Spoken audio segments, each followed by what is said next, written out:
ସର୍ବଭାରତୀୟ volleyball tournament ପୂର୍ବରୁ ଡୁଙ୍ଗରିପାଲିରେ କ୍ରୀଡ଼ା ଶୋଭାଯାତ୍ରା ଅନୁଷ୍ଠିତ। ସୂଚନା ଅନୁସାରେ ଆଜି ଅପରାହ୍ନ 2 ଘଣ୍ଟାରୁ ସୁବର୍ଣ୍ଣପୁର ଜିଲ୍ଲା ଡୁଙ୍ଗରିପାଲିଠାରେ 52ତମ ସର୍ବଭାରତୀୟ ଦିବାରାତ୍ରି ଭଲିବଲ ଟୁର୍ଣ୍ଣାମେଣ୍ଟ ଅନୁଷ୍ଠିତ ହେବାକୁ ଯାଉଥିବା ବେଳେ ଆଜି ଟୁର୍ଣ୍ଣାମେଣ୍ଟ ଆରମ୍ଭ ହେବାର ଅବ୍ୟବହିତ ପୂର୍ବରୁ ଡୁଙ୍ଗରିପାଲି ବସ୍ଷ୍ଟାଣ୍ଡ ନିକଟ ଶିବ ମନ୍ଦିରରୁ ପୂଜାର୍ଚ୍ଚନା କରି ସ୍ଥାନୀୟ ରାଧାକୃଷ୍ଣ ଭଲିବଲ ପଡ଼ିଆ ପର୍ଯ୍ୟନ୍ତ କ୍ରୀଡ଼ା ଶୋଭାଯାତ୍ରା ଅନୁଷ୍ଠିତ ହୋଇଥିଲା।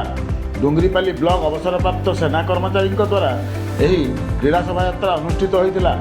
ପଡ଼ିଆରେ ଶୋଭାଯାତ୍ରା ପହଞ୍ଚିଲା ପରେ ପତାକା ଉତ୍ତୋଳନ କରି ଉପସ୍ଥିତ ସେନା କର୍ମଚାରୀଙ୍କୁ ମଞ୍ଚରେ ମଞ୍ଚାସୀନ କରି ସମ୍ବର୍ଦ୍ଧିତ କରାଯାଇଥିଲା। ମଞ୍ଚରେ ମଞ୍ଚାସୀନ ଥିବା ଅବସରପ୍ରାପ୍ତ ସେନା କର୍ମଚାରୀମାନେ ହେଲେ ଭୋଜରାଜ ଦଣ୍ଡସେନା ମୁଖ୍ୟ ଅତିଥି, ମୁକେଶ କୁମାର ଦୀପ ସମ୍ମାନିତ ଅତିଥି, କୃଷ୍ଣଚନ୍ଦ୍ର ମିଶ୍ର, ଅନିଲ କୁମାର ପ୍ରଧାନ, ଏସ୍ ରାମଚନ୍ଦ୍ର ରାଓ, ମହେନ୍ଦ୍ର ମାଝୀ, ଶ୍ୟାମସୁନ୍ଦର ଭୋଇ, କୃଷ୍ଣପ୍ରସାଦ ବାରିକ, ସହଦେବ ପଟେଲ, ବସନ୍ତ ସାହୁ ପ୍ରମୁଖ ମଞ୍ଚାସୀନ ଥିଲେ। ତେବେ ଆଜିର ପ୍ରଥମ ମ୍ୟାଚ୍ ଦେଖିବାକୁ ପଡ଼ିଆ ଚତୁଃପାର୍ଶ୍ୱରେ ଶହ ଶହ ଦର୍ଶକଙ୍କ ଭିଡ଼ ଜମିଥିବା ଦେଖିବାକୁ ମିଳିଥିଲା।